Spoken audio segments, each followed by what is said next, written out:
We came, we sat, we negotiated. We reached the summit, and now, nearly 7 months to the day. Biography of Martin Luther King. Martin Luther King Jr. was one of America's most influential civil rights activists. His passionate, but nonviolent protests helped to raise awareness of racial inequalities in America, leading to significant political change.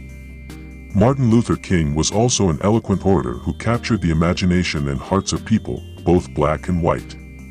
Early life of Martin Luther King.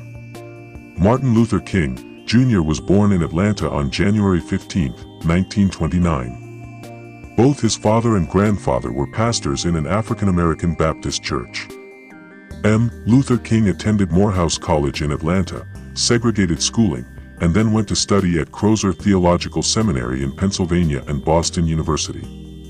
During his time at university, Martin Luther King became aware of the vast inequality and injustice faced by Black Americans. In particular, he was influenced by Gandhi's philosophy of nonviolent protest. The philosophy of Gandhi tied in with the teachings of his Baptist faith. At the age of 24, King married Coretta Scott, a beautiful and talented young woman. After getting married, King became a pastor at Dexter Avenue Baptist Church in Montgomery, Alabama. Montgomery bus boycott. A turning point in the life of Martin Luther King was the Montgomery bus boycott, which he helped to promote.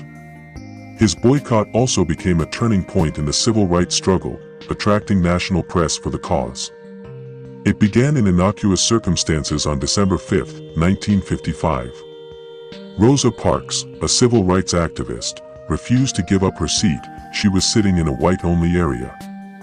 This broke the strict segregation of colored and white people on the Montgomery buses. The bus company refused to back down, and so Martin Luther King helped to organize a strike where colored people refused to use any of the city buses. The boycott lasted for several months. The issue was then brought to the Supreme Court, who declared the segregation was unconstitutional. Civil rights movement. After the success of the Montgomery bus boycott, King and other ministers founded the Southern Christian Leadership Conference, SCLC. This proved to be a nucleus for the growing civil rights movement. Later there would be arguments about the best approach to take. In particular, the 1960s saw the rise of the Black Power movement, epitomized by Malcolm X and other black nationalist groups. However, King always remained committed to the ideals of nonviolent struggle. Speeches of Martin Luther King Jr. Martin Luther King was an inspirational and influential speaker. He had the capacity to move and uplift his audiences. In particular, he could offer a vision of hope. He captured the injustice of the time, but also felt that this injustice was like a passing cloud. King frequently made references to God, the Bible, and his Christian faith. And this is what Jesus means when he said, "How is it that you can see the mote in your brother's eye and not see the beam in your own eye?" Or to put it in Moffat's translation, "How is it that you see the splinter in your brother's eye and fail to see the plank in your own eye?" And this is one of the tragedies of human nature. So we begin to love our enemies and love those persons that hate us, whether in collective life or individual life, by looking at ourselves. Martin Luther King. His speeches were largely free of revenge, instead focusing on the need to move forward. He was named as Man of the Year by Time magazine in 1963. It followed his famous and iconic "I Have a Dream" speech, delivered in Washington during a civil rights march. "I have a dream that one day this nation will rise up and live out the true meaning of its creed. We hold these truths to be self-evident, that all men are created equal.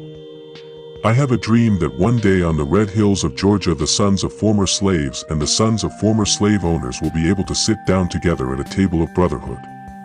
Martin Luther King. The following year, Martin Luther King was awarded the Nobel Peace Prize for his work towards social justice. King announced he would turn over the prize money, $54,123, to the civil rights movement. With the prestige of the Nobel Prize, King was increasingly consulted by politicians such as Lyndon Johnson. However, King's opposition to the Vietnam War did not endear him to the Johnson administration. King also began receiving increased scrutiny from the authorities, such as the FBI. On April 4, 1968, King was assassinated. It was one day after he had delivered his final speech, "I've been to the mountaintop." In his honor, America has instigated a national Martin Luther King Day. He remains symbolic of America's fight for justice and racial equality.